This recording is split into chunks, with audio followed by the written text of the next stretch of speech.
السلام علیکم ورحمۃ اللہ وبرکاتہ۔ بسم اللہ الرحمن الرحیم، الحمد للہ رب العالمین والصلاة والسلام علی رسولہ محمد وعلی آلہ واصحابہ اجمعین، اما بعد۔ محترم امیر جماعت مولانا عبدالسلام صاحب سلفی حفظہ اللہ،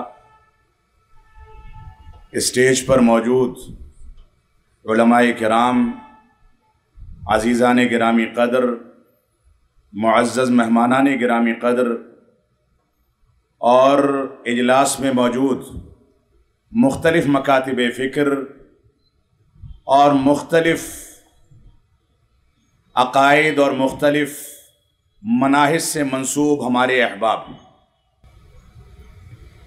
یہ مجلس اس وجہ سے بہت اہم مجلس ہے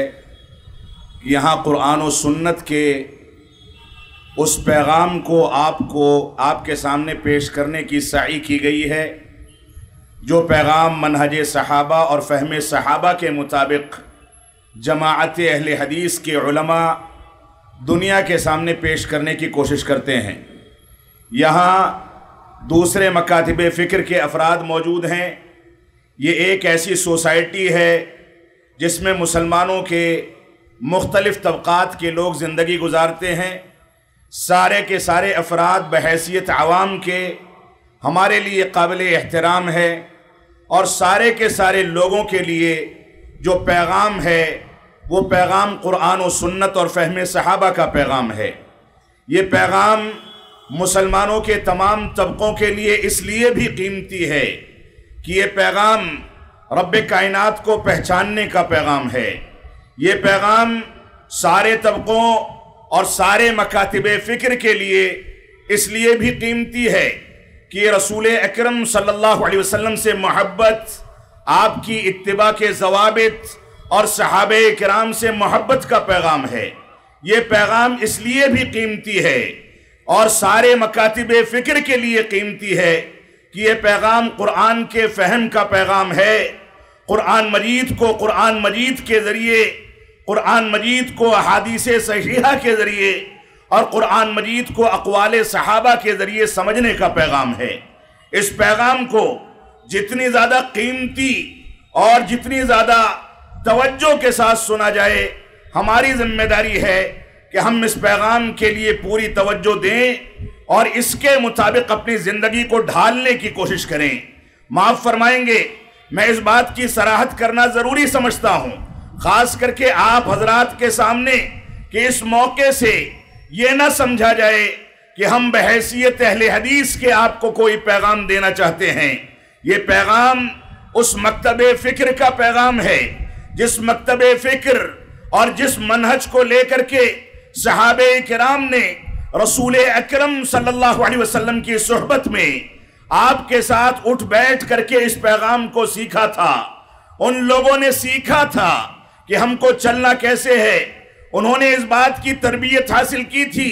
کہ ہم کو کھانا پینا کیسے ہے۔ ان لوگوں نے یہ بھی سیکھا تھا کہ استنجا اور قضاء حاجت کے آداب کیا ہیں۔ وہ یہ بھی سیکھتے تھے کہ اپنے بڑوں کا احترام کیسے کیا جائے۔ وہ یہ بھی سیکھتے تھے کہ اپنے آپس کے حقوق کیا ہیں۔ وہ یہ بھی سیکھتے تھے کہ بچوں کے ساتھ شفقت کیسے کی جائے، بڑوں کا احترام کیسے کیا جائے۔ وہ یہ بھی سیکھتے تھے کہ خواتین کے حقوق کیا ہیں، خاندانوں کو پالنے کا، خاندانوں کو آگے بڑھانے کا، خاندانوں کو استحکام حاصل کرنے کا، خاندانوں کو مضبوطی کے ساتھ اس دنیا میں جینے کا سلیقہ سکھانے کا طریقہ کیا ہے، اس کے آداب کیا ہیں، اس کے احکام کیا ہیں۔ اس وجہ سے ہمارے لیے یہ پیغام انتہائی قیمتی پیغام ہے کہ ہم یہاں پر اس وجہ سے جمع ہوئے ہیں، احترام صحابہ کو سیکھنے کے لیے،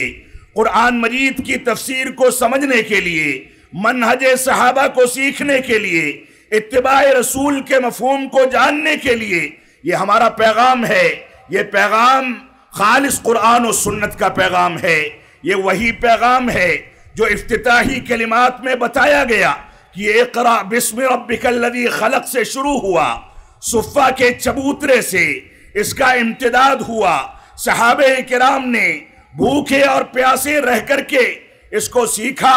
پیبند لگے کپڑے پہنے، ان کے پاس کھانے کا کچھ نہیں تھا، پینے کا کچھ نہیں تھا،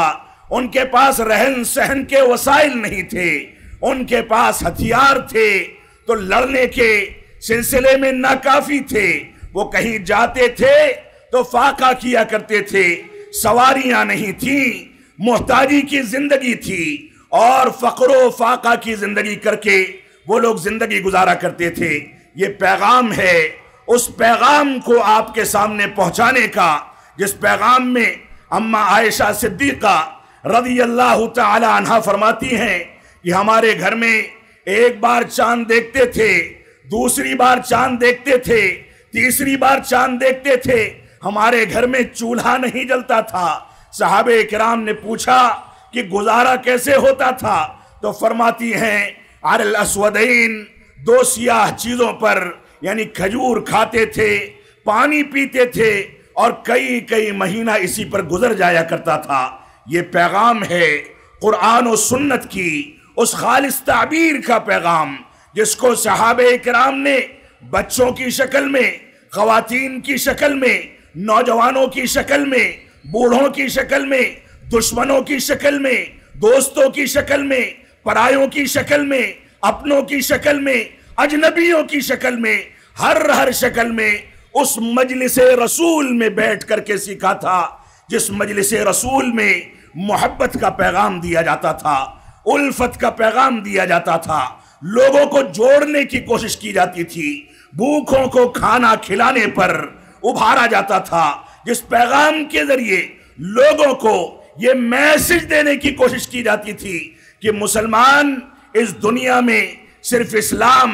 صرف واجبات اور صرف نوافل کی تنفیذ کے لیے نہیں آیا ہے، بلکہ یہ اسلام انسانیت کی، شرافت کی اور اعلیٰ قدروں کی ترویج کے لیے آیا ہے۔ یہ پیغام ہے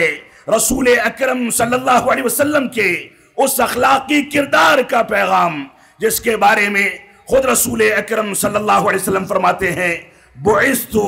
لأتمم مکارم الاخلاق، کہ میں اخلاقی قدروں کی تکمیل کرنے کے لیے پیدا ہوا ہوں۔ تو معاف فرمائیں گے ہمارے جو بھی احباب یہاں موجود ہیں، اس بات سے نہ بدکیں کہ یہ پروگرام صوبائی جمعیت اہل حدیث کا ہے، بلکہ یہ پیغام ایک تنظیمی ڈھانچے کی شکل میں یقیناً صوبائی جمعیت اہل حدیث کا ہے، لیکن اس کا بنیادی مقصد محبتوں کے پیغام کا مقصد ہے۔ اس کا بنیادی مقصد قرآن و سنت کے پیغام کو عام کرنے کا مقصد ہے۔ اس کا بنیادی مقصد خواتین کے حقوق کو بتانے کا مقصد ہے۔ اس کا بنیادی مقصد یہ ہے کہ آپ دیکھیں کہ گھریلو معاملات میں میاں بیوی کے درمیان اختلاف ہوتا ہے، باپ بیٹے میں اختلاف ہوتا ہے، اسلام اس کا کیا حل پیش کرتا ہے؟ یہ جماعت یا قرآن و سنت کا پیغام آپ کو یہ پیغام دیتا ہے کہ بیوی سے اختلاف یہ فطری چیز ہے، لیکن ایک طلاق دے کر کے اس کو چوکھٹ سے باہر کر دیا جائے، بے عزت و آبرو کر دیا جائے، ذلیل و خوار کر دیا جائے، اسلام اس بات کی اجازت نہیں دیتا ہے، بلکہ یہ پیغام محبت ہے کہ اگر اضطراری صورت میں طلاق یا خلا کے مسائل آئیں تو اسلامی پوری کی پوری روح سامنے رکھ کر کے، اسلامی مسائل کو سامنے رکھ کر کے اس کے طریقے کو سمجھا جائے، اس کے مسائل کو سمجھا جائے، گھروں کو اور خاندانوں کو تحفظ فراہم کرنے اور بچانے کی سعی کی جائے، محبت کا پیغام دیا جائے، خاندانوں کو ٹوٹنے سے بچایا جائے، بچوں کو بکھرنے سے بچایا جائے۔ یہ پیغام قرآن و سنت کا خالص پیغام ہے۔ اسی پیغام کے لیے یہ مجلس سجائی گئی ہے۔ رب کائنات سے دعا کریں گے کہ اے رب کائنات ہم کو توفیق عطا فرمائے کہ ہم اس محبت کے پیغام کو خوش اسلوبی کے ساتھ، خوش اخلاقی کے ساتھ، قرآن و سنت کے دلائل کی بنیاد پر، فہم صحابہ کے دلائل کی بنیاد پر دنیا کے سامنے پیش کرنے میں کامیاب ہو سکیں۔ یہی ہماری ذمہ داری ہے، یہی ہمارا فریضہ ہے۔ رب کائنات ہم کو ان باتوں کی توفیق عطا فرمائے آج کے اس اجلاس میں، بلکہ میں کہوں گا کہ اس قیمتی اجلاس میں جو موضوع مجھ کو دیا گیا ہے وہ موضوع ہے گناہ اور اس کے نقصانات۔ رسول اکرم صلی اللہ علیہ وسلم، صحیح بخاری کی ایک روایت ہے، اس میں فرماتے ہیں ایک مومن اور ایک فاسق کے درمیان کیا فرق ہے۔ ایک مومن اپنے ذریعے سے کیے گئے گناہوں کو ایسے سمجھتا ہے جیسے وہ پہاڑ کے تہ میں بیٹھا ہوا ہے، پہاڑ کے نیچے بیٹھا ہوا ہے، اور اس بات کا خدشہ محسوس کرتا ہے کہ پہاڑ اس کے اوپر گر جائے گا اور وہ تباہ و برباد ہو جائے گا۔ یہی اسباب ہیں کہ صحابہ کرام شرک اصغر اور شرک اکبر سے متعلق جو دلائل وارد ہوئے ہیں اس میں عموماً تفریق نہیں کرتے تھے، بلکہ سب کو شرک سے ڈرانے کے لیے ہر قسم کی دلیل کو لوگوں کے سامنے پیش کیا کرتے تھے۔ ہم اگر گناہوں کے بارے میں یہ تصور پیدا کر لیں، اپنے دلوں کے اندر ہلکا پن پیش کر دیں کہ یہ گناہ ہے، معمولی گناہ ہے، اس کو انجام دے دیں، پھر توبہ کر لیں گے، صدقات و خیرات کر دیں گے، بڑھاپے میں رجوع کر لیں گے، تلافی کر لیں گے، لوگوں سے معافی مانگ لیں گے تو معاف فرمائیں گے۔ زندگی کی ضمانت، اس حیات کی ضمانت کسی انسان کو نہیں ہے۔ جو لوگ یہاں آئے ہیں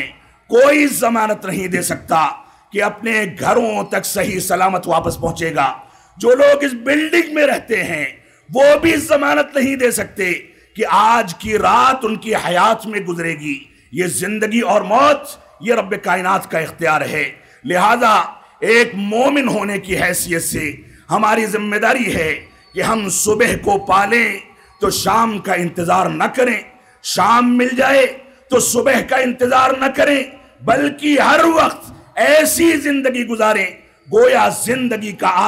آخری دن گزار رہے ہوں۔ تو رسول اکرم صلی اللہ علیہ وسلم نے فرمایا ایک مومن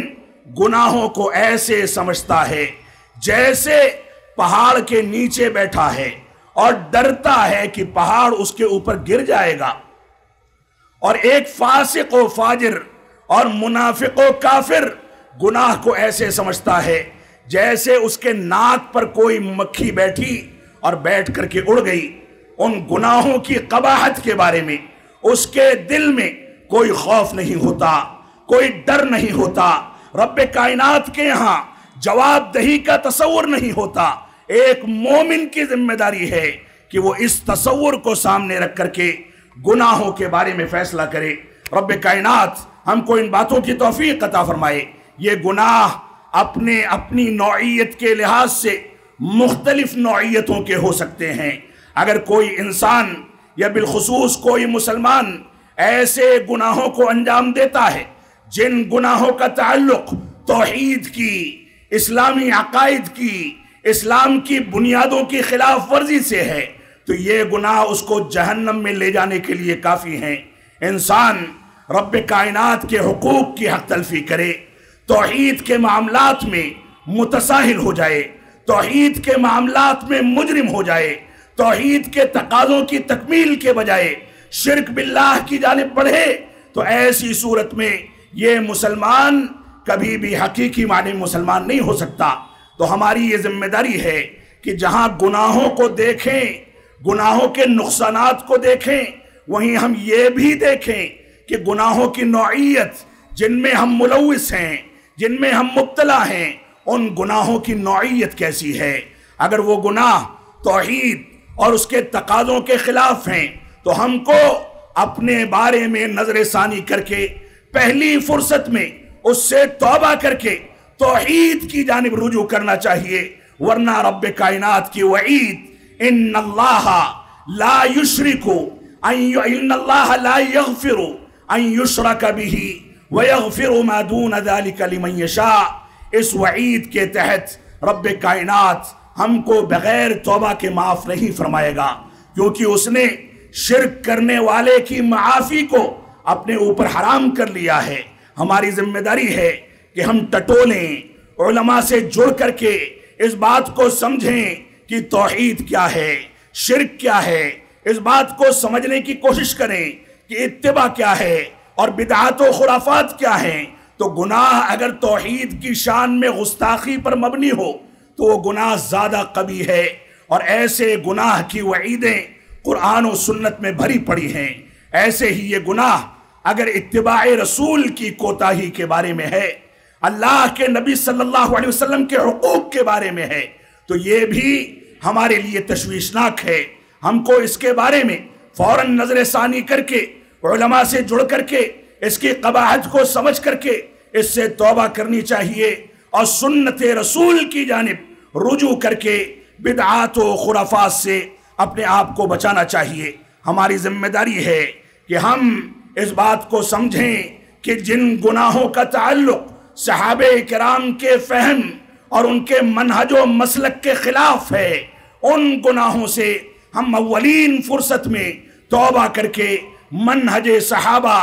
منہج سلف اور صحابہ کرام کے فہم کی جانب رجوع کریں، کیونکہ یہ قرآن، یہ حدیث صحابہ کرام کے احوال کے مطابق نازل کیے گئے، ان کے حالات کے تناظر میں اس میں احکامات نازل کیے گئے۔ اگر کوئی شخص صحابہ کرام کے اوپر نکیر کر دے، ان کی تنقیص کر دے، ان کی توہین کر دے، صحابہ کرام پر انگلیاں اٹھائے، تو ایسی صورت میں سارے مسلمانوں کی ذمہ داری ہے کہ ایسی انگلی کو پکڑ کر کے توڑ دیا جائے، کیونکہ یہ گستاخی کہ جن لوگوں نے ہم تک دین کو پہنچایا، قرآن مجید کو پہنچایا، جن لوگوں نے دین کی تعبیرات ہمارے سامنے پیش کی، ان لوگوں کو اگر کوئی مجروح کرتا ہے، ان پر تنقید کرتا ہے، ان کی تنقیص بیان کرتا ہے، ان کے بارے میں اپنے دلوں میں چور رکھتا ہے، ان کے بارے میں غلط انداز کے افکار رکھتا ہے، تو وہ کسی بھی صورت میں سچا مسلمان نہیں ہو سکتا۔ تو ہماری ذمہ داری ہے کہ گناہوں کی نوعیت کو سامنے رکھ کر کے اس کے مطابق علماء سے رجوع کریں، اس کی قباحت کو سمجھیں، اس کے مد مقابل جو ہمارے فریضے ہیں، ہمارے واجبات ہیں، ان کو اپنائیں اور ان پر زندگی کو ڈھالیں۔ یہ ہماری بنیادی ذمہ داری ہے۔ ہماری ذمہ داری ہے کہ ہم گناہوں کے اثرات کے بارے میں اس چیز کو سمجھیں کہ ان گناہوں کے اثرات ہماری ذات پر صرف مرتب نہیں ہوتے، بلکہ ہماری ذات کو یہ گناہ تباہ کرتے ہیں۔ ہماری ذات کے ساتھ ہمارا خاندان، ہمارا گھرانہ، ہماری بیوی بچے، ہمارے متعلقین، ہمارے دوست و احباب اس سے اثر قبول کر کے وہ معاشرہ بھی اس سے تباہ ہوتا ہے۔ ہمیں اس بات کو سمجھنا ہوگا کہ یہ گناہ کبھی کبھار پورے معاشرے کے لیے خطرناک ثابت ہوتے ہیں۔ آپ دیکھیں رسول اکرم صلی اللہ علیہ وسلم کی وہ روایت، غالباً صحیح مسلم کی روایت ہے، کہ ایک انسان سفر کی تھکان سے میلے کچلے کپڑے پہن کر کے پراگندہ بال آتا ہے سفر سے واپس، اور آنے کے بعد نماز کے لیے اور دعا کے لیے کھڑا ہو جاتا ہے اور کہتا ہے اللہم اللہم، اے رب کائنات میری فلاں مراد کو پورا کر دے، اے رب کائنات میری فلاں دعا کو سن لے۔ رسول اکرم صلی اللہ علیہ وسلم فرماتے ہیں فَأَنَّا يُسْتَجَابُ ذَلِكَ، اس کی دعائیں کیسے قبول کی جائیں گی؟ مَأْكَلُهُ حرام وَمَشْرَبُهُ حرام وَغُذِّيَ بِالْحَرام، اس کا کھانا بھی حرام کا ہے، اس کا پینا بھی حرام کا ہے، اس کی پرورش بھی حرام کے ذریعے ہوئی۔ اور مسلمانوں کے کتنے ایسے طبقے ہیں جو صحابہ کرام کے بارے میں غلط عقائد پر مبنی چیزوں کے ذریعے مال کماتے ہیں، جو منہج صحابہ کی توہین کے ذریعے پیسہ کماتے ہیں۔ آپ سوچیں اگر عقل حلال کے جگہ ہم نے عقل حرام کا اہتمام کیا، حرام خوری کا اہتمام کیا، تو اس حرام خوری کے بھی مراتب ہیں۔ اللہ کے نبی صلی اللہ علیہ وسلم فرماتے ہیں فَأَنَّا يُسْتَجَابُ ذَلِكَ، اس کی دعائیں کیسے قبول ہوں گی؟ اس کا کھانا بھی حرام کا ہے، اس کا پینا بھی حرام کا ہے، اس کی پرورش بھی حرام کے ذریعے سے ہوئی، لہذا اس کی دعائیں قبول نہیں ہو سکتی۔ اب آپ سوچیں اگر انسان کی دعائیں قبول ہونا بند ہو جائیں، اس کی عبادتیں قبول ہونا بند ہو جائیں، تو وہ جو مال خود کھاتا ہے اسی مال کا حصہ اپنے خاندان کو، اپنی بیوی بچوں کو کھلاتا ہے، سب کے منہ میں حرام کی کمائی ٹھونستا ہے، اور اس کے نتیجے میں نہ تلاوت کلام پاک قبول ہو، نہ نمازیں قبول ہوں، نہ عبادات قبول ہوں، نہ دعائیں قبول ہوں، تو انسان کی تباہی کا اور کون سا سامان ہوگا جس سامان کو یہ اپنے ہاتھ سے کماتا ہے اور اپنی تباہی کا سامان خریدتا ہے۔ تو معاشرے پر اس حرام کمائی کا، ان گناہوں کا، سود خوری کا، بے حیائی کا، زناکاری کا، زبان کے غلط استعمال کا، لوگوں کے حقوق کو مارنے کا، حرام کھانے کا، ایسے ہی جھوٹ بولنے کا، بیڑی سگریٹ پینے کا، شراب پینے کا، نشہ آور چیزیں استعمال کرنے کا، لوگوں کو دھوکہ دینے کا، نگاہوں کے ناجائز استعمال کا، کانوں کے غلط استعمال کا، شرمگاہوں کے غلط استعمال کا، ہاتھ کے غلط استعمال کا، پیر کے غلط استعمال کا، ہر چیز کا کچھ نہ کچھ اثر انسان کی زندگی پر مرتب ہوتا ہے۔ انسان کو اگر رب کائنات سے قربت اختیار کرنی ہے، صحت و تندرستی کی زندگی چاہتا ہے، خوشحال رہنا چاہتا ہے، وہ چاہتا ہے کہ جب لاٹھی ٹیکنے لگے تو اس کے بچے اس کی لاٹھی کو پکڑ کر کے چلیں، وہ چاہتا ہے کہ بڑھاپے میں اس کے بچے اس کو ابا ابا کہہ کر کے اس کے منہ میں لقمہ ڈالیں، اس کی دوائی کا خیال کریں، اس کو اسپتال میں بھرتی کریں۔ تو یہ نوجوانی کی عمر ہے، بچوں کی اسلامی تربیت میں گزار لیں، ورنہ یہ بچے ڈاکٹر تو بن جائیں گے، انجینئر تو بن جائیں گے، دنیا میں ترقی تو کر لیں گے، لیکن تربیت کی کمزوری کے نتیجے میں باپ کو اولڈ ایج ہوم میں ڈال دیا جائے گا، اس کو گھر سے دھکے دے کر کے باہر نکال دیا جائے گا، بیمار پڑے گا تو دوا علاج میں کوتاہی کی جائے گی۔ لہذا اگر آپ چاہتے ہیں کہ آپ سکون کی زندگی گزاریں، اطمینان کی زندگی گزاریں، تو آپ اسلامی تربیت کے مطابق، اسلامی اصول و ضوابط کے مطابق اپنی زندگی کو، اپنے خاندان کی زندگی کو، اپنے ماتحتوں کی تربیت کو ڈھالیں۔ اس کے بغیر آپ خوشحالی کی زندگی نہیں گزار سکتے۔ یہ آپ کی مسئولیت ہے۔ آپ سے قیامت کے دن سوال کیا جائے گا کہ تو نماز پڑھتا تھا، تم تو مسجد جاتے تھے، لیکن بچوں کو جگاتے تھے کہ نہیں جگاتے تھے؟ یہ معاشرے کی تباہی کا سامان ہے۔ ایک انسان اس رب کائنات کو بھول جائے جس رب کائنات نے اس کے باپ کی شرمگاہ سے نکلنے والے حقیر پانی اور ماں کی شرمگاہ میں داخل ہونے والے حقیر پانی اور ماں کے حقیر پانی کے ملاپ کے نتیجے میں اس کو وجود بخشا۔ پہلے 9 مہینے تک ماں کے پیٹ میں پلتا رہا، پھر ولادت عمل میں آئی، ماں کی چھاتیوں میں دودھ پیدا کیا گیا، اس کے لیے ساز و سامان بنائے گئے، اس کے باپ نے اس کو پالا پوسا، اس کی ماں نے اس کو پیار دیا، دودھ پلایا۔ یہ سارے کے سارے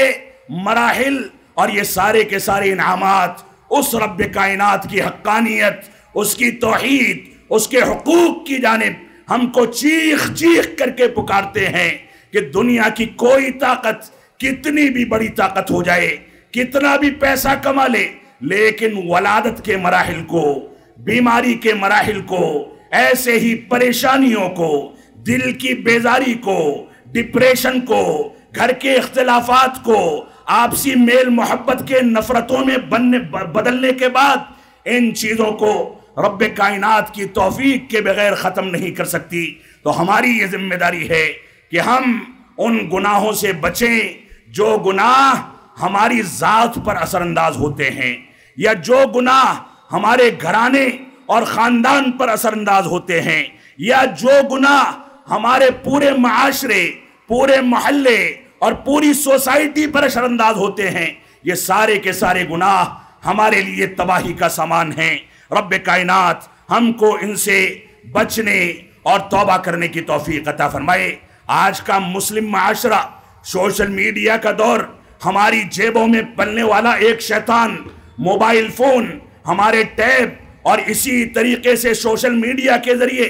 ملنے والے وسائل، ان چیزوں نے ہمارے خاندانوں کو تباہ کر دیا ہے۔ بچے کے چادر کے اندر رات رات بھر موبائل فون کا استعمال ہونا،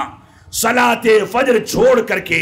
ماں باپ کی نافرمانی کر کے، سارے سسٹم کو تہو بالا کر کے، اسکول کا ناغہ کر کے، تعلیم سے دوری اختیار کر کے ان لوگوں کے سسٹم کو دیمک کے طریقے سے اس شیطان نے چاٹ لیا ہے، اور مسلم معاشرہ اس کا زیادہ شکار ہے۔ مسلم معاشرے کی یہ حالت ہے کہ ہمارے بچے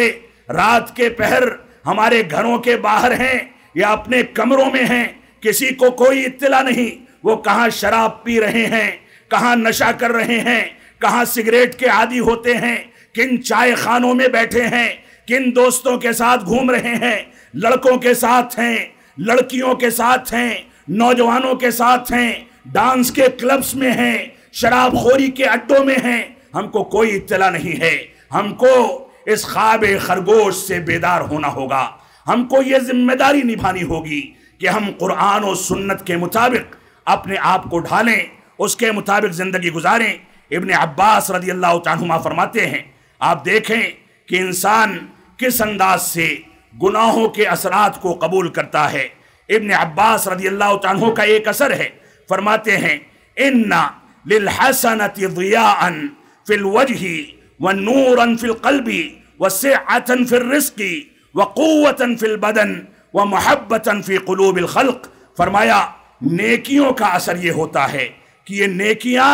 انسان کے چہرے کے لیے روشنی کا سامان ہیں، انسان کے چہرے کے نور کا سامان ہیں، ایسے ہی انسان کے دل کے منور ہونے اور پاکیزگی اختیار کرنے کا سامان ہیں،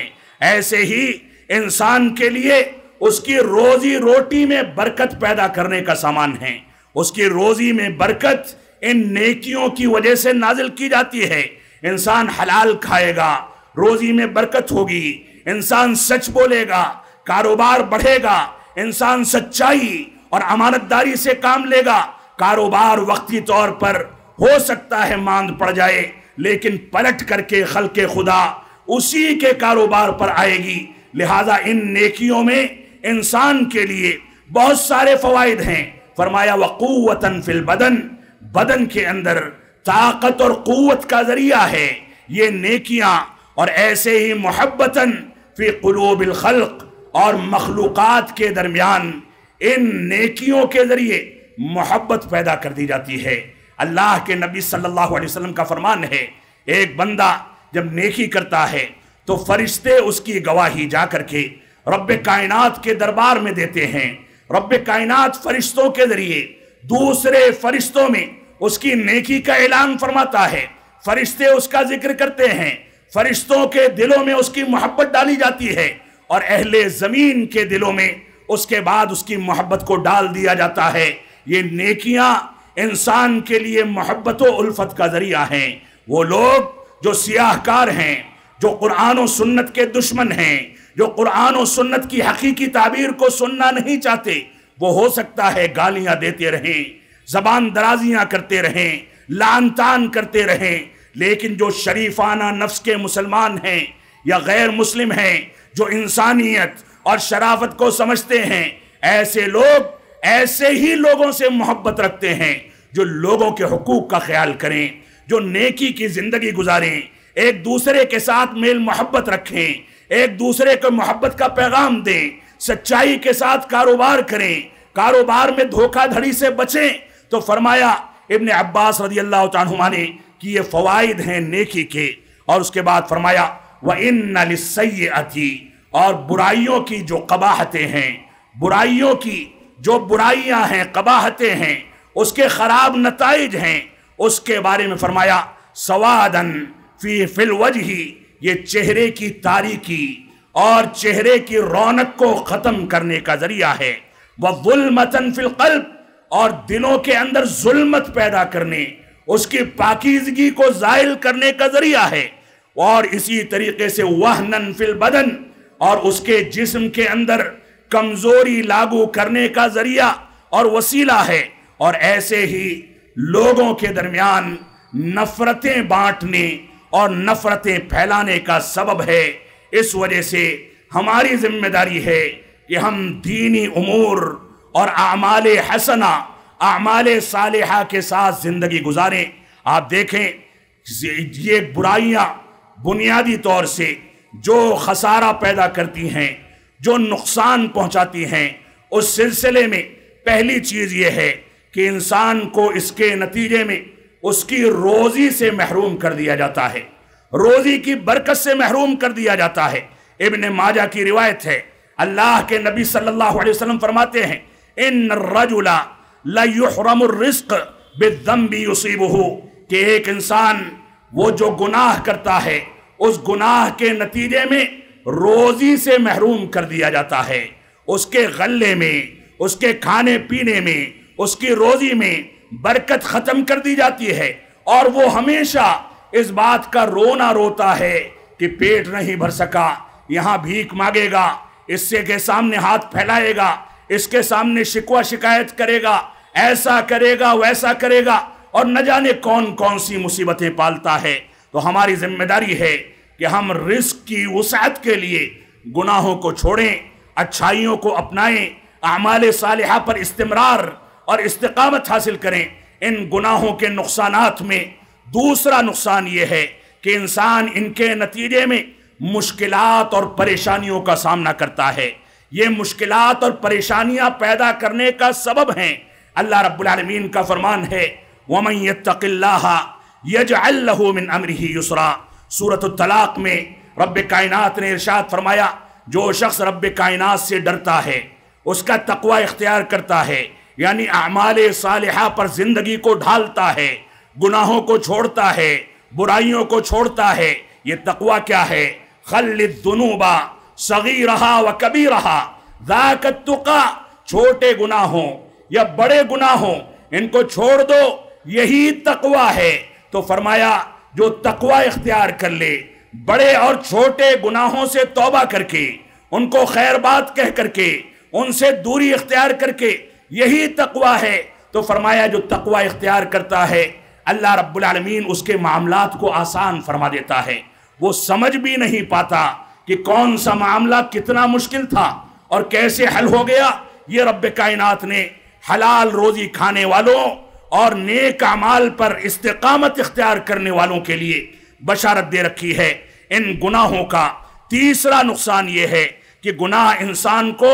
اللہ رب العالمین کی نظر میں گرا دیتا ہے، وہ توہین کرتا ہے رب کائنات کے قانون کی، وہ توہین کرتا ہے رب کائنات کے احکامات کی، وہ توہین کرتا ہے انسانیت اور شرافت کی، وہ توہین کرتا ہے معاشرے کے کلچر اور تہذیب کی، وہ توہین کرتا ہے شریف النفس انسانوں کے مزاج کی، لہذا اس کے نتیجے میں انسان رب کائنات کی نظر میں گر جاتا ہے۔ اللہ رب العالمین کا فرمان ہے وَمَن يُهِنِ اللَّهُ فَمَا لَهُ مِن مُكْرِمٍ، جس نے رب کائنات کو ہلکا سمجھا، یا رب کائنات کے اللہ رب العالمین نے اللہ رب العالمین کی جس نے نافرمانی کی، گویا اس نے رب کائنات کی عزت کو کھو دیا۔ رب کائنات اس کو عزت و وقار دینے والا نہیں، کیونکہ اس نے رب کائنات کے قانون کی مخالفت کی ہے۔ چوتھا نقصان گناہوں کا یہ ہے کہ ذلت و خواری اور مخلوقات کے سامنے رسوائی اس کے نتیجے میں انسان مول لیتا ہے۔ اللہ کے نبی صلی اللہ علیہ وسلم کا فرمان ہے وَجُعِلَتِ الذِّلَّةُ وَالصَّغَارُ عَلَى مَنْ خَالَفَ أَمْرِي۔ اللہ کے نبی صلی اللہ علیہ وسلم فرماتے ہیں کہ انسان کے برائیوں کے اندر ذلت و خواری، ہلکا پن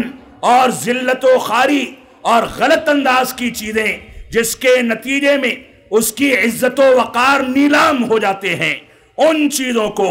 انسان کے گناہوں میں اور رب کائنات کی مخالفت میں مقدر کر دیا گیا ہے۔ جو شخص رب کائنات کی مخالفت کرے گا وہ ذلیل و خوار ہو جائے گا، وہ پستی کی زندگی گزارے گا، وہ معاشرے کے اندر بے وقعت اور بے عزت اور بے وقار ہو جائے گا، کیونکہ اس نے رب کائنات کی مخالفت کی ہے۔ عزت و وقار اللہ اور اس کے رسول کی اطاعت میں ہے۔ اللہ رب العالمین کا فرمان ہے من کان یرید العزت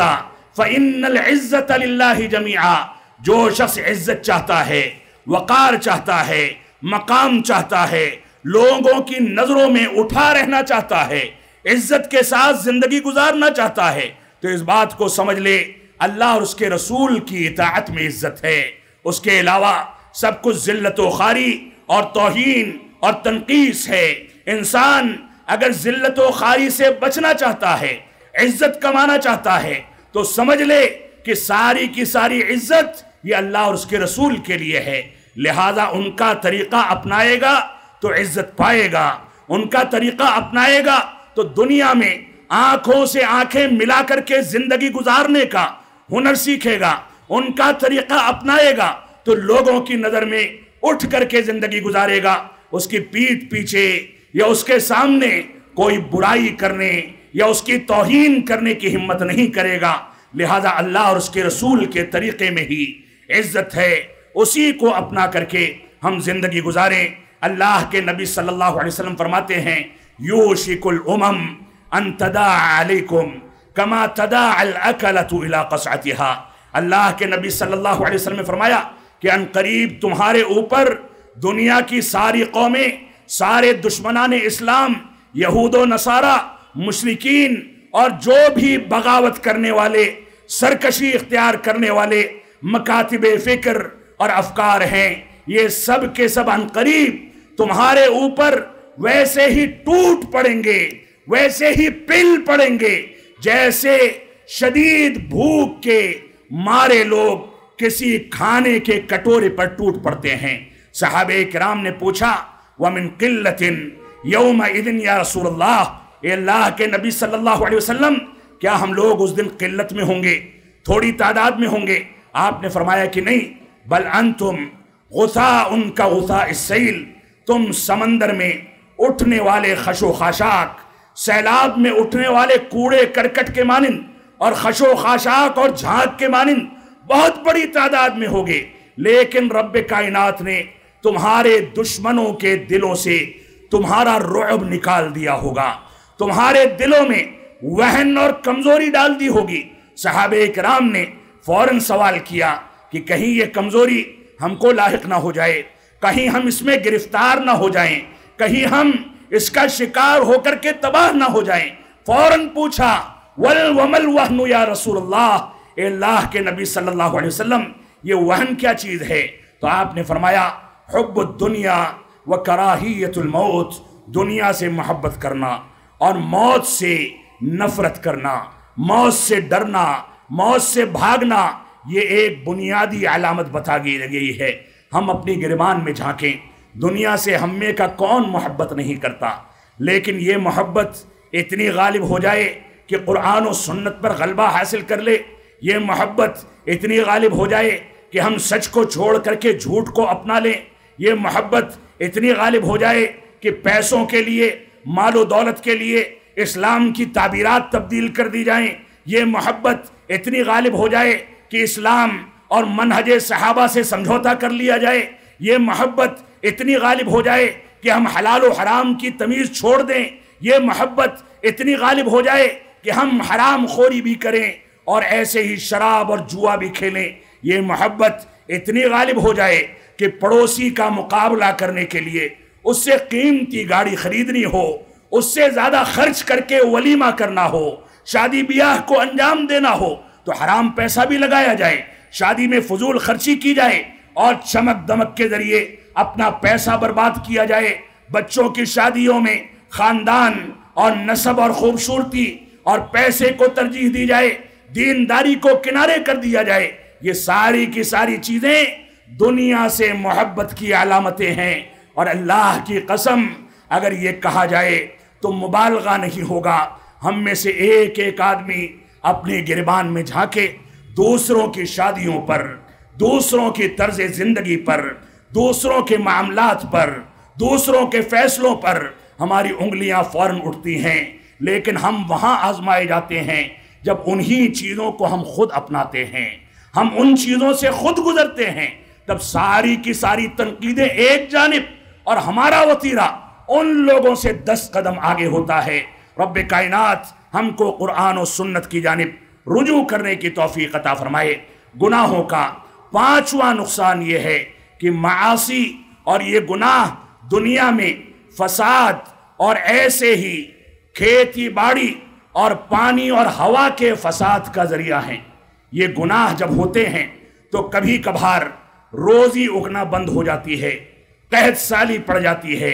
ان گناہوں کے ذریعے پانی اپنی سطح چھوڑ دیتا ہے، بورنگیں فیل ہو جاتی ہیں، پینے کے پانی سے، استعمال کے پانی سے انسان محروم کر دیا جاتا ہے، چرند پرند مرنے لگتے ہیں،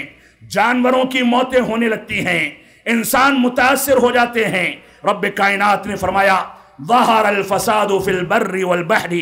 بما کسبت ایدی الناس لیذیقہم بعض الذی عملوا لعلہم یرجعون۔ سورۃ الروم میں رب کائنات ارشاد فرماتا ہے کہ بحر و بر میں، خشکی میں اور پانی میں، سمندر میں اور خشکی کے راستوں پر فساد برتا ہو گیا، فساد لاگو ہو گیا، ساری کی ساری چیزیں تباہ ہونے لگیں، سمندر سوکھنے لگے، سمندر کی مچھلیاں زہر آلود پانی یا پانی کی گرمی یا پانی کے کمی کے نتیجے میں موت کے گھاٹ اترنے لگے، پانی بھی کم ہو گیا، زمین پر بھی فساد پھیل گیا اور ہریالی خشکی میں بدل گئی، کھیتی باڑی سوکھنے لگی، قحط سالی پڑنے لگی۔ رب کائنات نے فرمایا روئے زمین پر، بحر و بر پر فساد برپا ہو گیا، بما کسبت ایدی الناس، لوگوں کے اپنے ہاتھ کی کمائی کے نتیجے میں، لیذیقہم بعض الذی عملوا۔ رب کائنات فرماتا ہے یہ ظلم کے طور پر نہیں ہے کہ میں تم کو پریشان کرنا چاہتا ہوں، ایسا نہیں ہے، بلکہ میرے ضابطے اور میرے حکم سے تم نے جو سرکشی اختیار کی ہے، جو بغاوت کی ہے، میں نے تمہارے اوپر جو انعامات و احسانات کیے ہیں اس کی ناشکری کے شکار ہو گئے، اس کی شکر گزاری کے بجائے تم نے سرکشی اختیار کر لی، تو رب کائنات نے فرمایا لیذیقہم بعض الذی عملوا، تاکہ ان کو چکھا دیا جائے ان چیزوں کا مزہ جن چیزوں کو ہماری بغاوت کے طور پر،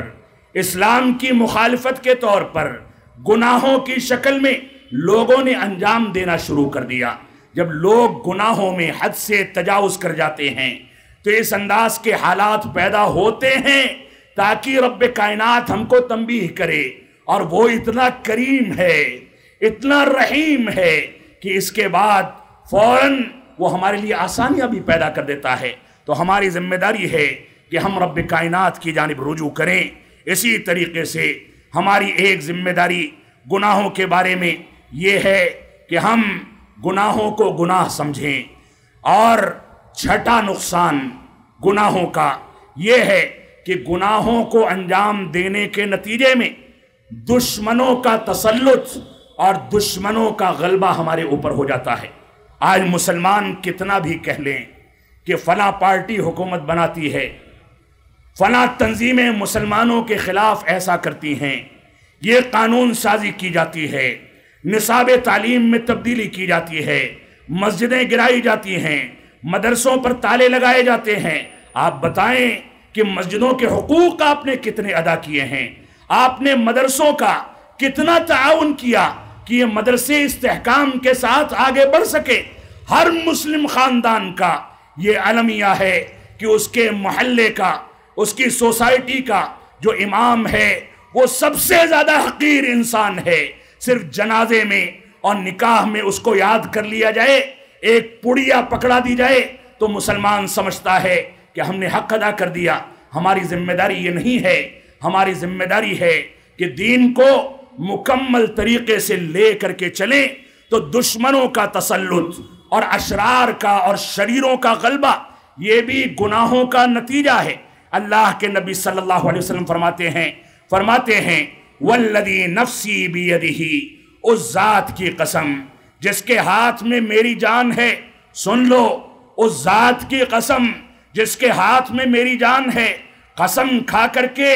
بات کی اہمیت کو بتایا گیا ہے، واضح کیا گیا، لَتَأْمُرُنَّ بِالْمَعْرُوفِ، تم لوگ اچھائیوں کا حکم دو، وَلَتَنْهَوُنَّ عَنِ الْمُنْكَرِ، برائیوں سے لوگوں کو روکو۔ اگر کوئی برائی کرتا ہے تو اس کے ہاتھ کو پکڑ لو، اس کو زبان کے ذریعے سے تنبیہ کرو، اس کے اوپر تنقید کرو، اس کی اصلاح کرو، اور اگر کچھ نہیں کر سکتے، حالات سازگار نہیں ہیں، تو کم از کم اپنے دلوں میں برائی کو برا سمجھو۔ فرمایا تم لوگ اچھائیوں کا حکم دو، برائیوں سے روکو، اور اس کے بعد فرمایا او لیوشکن اللہ ان یبعث علیکم عذابا من عنده ثم تدعونہ فلا یستجاب لکم، ترمذی کی صحیح روایت ہے۔ فرمایا اس کے بعد اگر تم امر بالمعروف اور نہی عن المنکر کے فریضے کو نظر انداز کر دو گے تو سن لو ان قریب تمہارے اوپر دشمنوں کو مسلط کر دیا جائے گا، اور اللہ رب العالمین ان قریب تمہارے اوپر ایسا عذاب نازل فرمائے گا اپنی جانب سے کہ تم رب کائنات کو پکارتے رہو گے، روتے رہو گے، گڑ گڑاتے رہو گے، لیکن رب کائنات تمہاری پکار کو نہیں سنے گا۔ اگر رب کائنات کو یاد رکھنا ہے تو آسانی کے ایام میں رب کائنات کو یاد رکھو،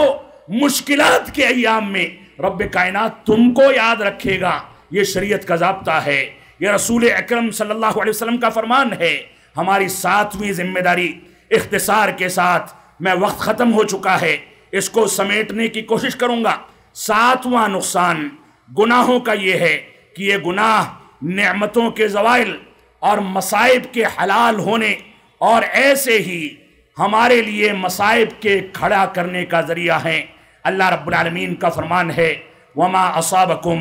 مِّن مُّصِيبَةٍ فَبِمَا كَسَبَتْ أَيْدِيكُمْ وَيَعْفُو عَن كَثِيرٍ، تم کو جو بھی مشکلات لاحق ہوتی ہیں، تمہارا دشمن تم پر مسلط کر دیا جائے، تمہاری صفوں میں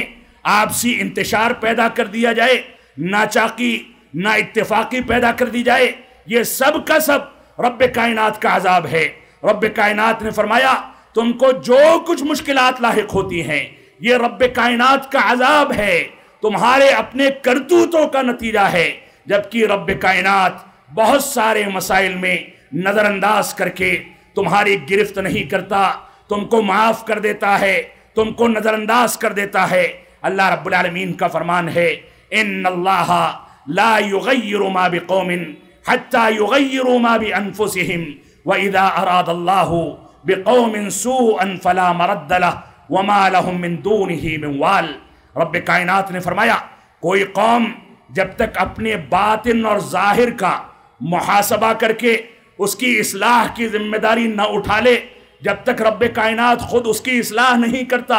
اور رب کائنات کسی کے ساتھ برائی کا ارادہ کر لے تو اس برائی کو اس سے پھیرنے والا اس کے سوا کوئی نہیں ہے، اور تمہارے لیے کارساز مشکلات کو مشکلات کو ختم کرنے اور اچھائیوں کو تمہارے ساتھ ملازم کرنے کا جو ذمہ دار ہے وہ رب کائنات ہے۔ وہی تمہاری بگڑی کو بناتا ہے، مشکلات کو دور کرتا ہے، تمہارے لیے آسانیاں پیدا کرتا ہے، لہذا اس رب کائنات سے چمٹ جاؤ۔ اللہ کے نبی صلی اللہ علیہ وسلم نے بہت سارے مقامات پر ہم کو اس بات کا حکم دیا۔ اللہ کے نبی صلی اللہ علیہ وسلم، اللہ رب العالمین کا فرمان ہے ان الذین قالوا ربنا اللہ ثم استقاموا تتنزل علیہم الملائکہ، جنہوں نے رب کائنات پر ایمان کے تقاضوں کی تکمیل کی، اس کے تقاضوں کے مطابق زندگی کو ڈھالا، یہ کہا کہ ہمارا رب کائنات اور اللہ رب العالمین ہے، اور اسی پر جم گئے تو ان کے لیے بڑی فضیلتیں ہیں۔ رب کائنات کی مہمان نوازی ہے، فرشتوں کی رحمتیں ہیں، فرشتوں کا نزول ہے، دنیا میں عزت و وقار ہے، اور خوشخبری کے پل باندھ دیے گئے۔ اس وجہ سے ہم کو اگر عزت و وقار چاہیے تو استقامت اختیار کرنی ہوگی، نیکیوں پر مضبوطی کے ساتھ چلنے کا جذبہ اختیار کرنا ہوگا۔ اللہ رب العالمین نے فرمایا وَمَن يُطِعِ اللَّهَ وَرَسُولَهُ فَقَدْ فَازَ فَوْزًا عَظِيمًا، جس نے اللہ اور اس کے رسول کی اطاعت کی اس نے گویا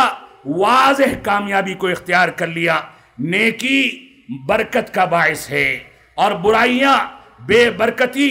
اور برکت کے اٹھنے کا اور برکت کے زوال کا باعث ہیں۔ اللہ رب العالمین کا فرمان ہے وَلَوْ أَنَّ أَهْلَ الْقُرَىٰ آمَنُوا وَاتَّقَوْا لَفَتَحْنَا عَلَيْهِمْ بَرَكَاتٍ مِّنَ السَّمَاءِ وَالْأَرْضِ وَلَكِنْ كَذَّبُوا فَأَخَذْنَاهُمْ بِمَا كَانُوا يَكْسِبُونَ۔ سورہ اعراف میں رب کائنات نے واضح کر دیا کہ اگر بستی والے، گاؤں والے، آبادی والے ایمان لاتے، رب کائنات سے ڈرتے،